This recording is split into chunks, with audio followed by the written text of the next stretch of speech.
Bakit po gumagana ang continuous division sa paghahanap ng least common multiple? Subukan nga nating hanapin ang LCM ng 12 at 36 gamit ang continuous division. Ang una nating ipang-divide ay 6. 12 divided by 6 is 2. 36 divided by 6 is 6.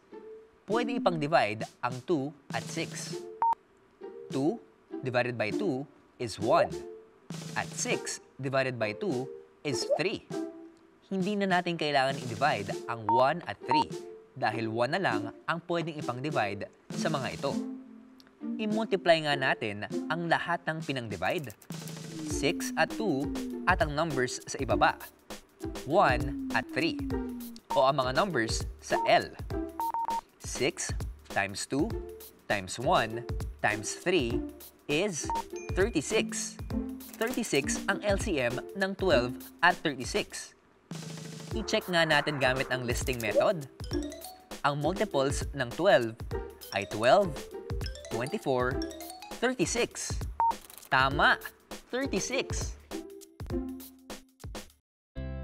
Bakit di na lang natin i-multiply yung dalawang number na hinahanapan ng LCM? Sigurado naman pong common multiple nila yung resulta, di po ba? Ba't di nga natin i-multiply na lang ang 4 at 6? 4 times 6 is 24.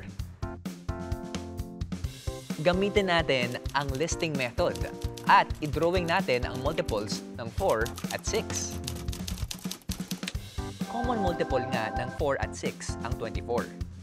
Pero wala ba kayong ibang napapansin? Common multiple din ang 12.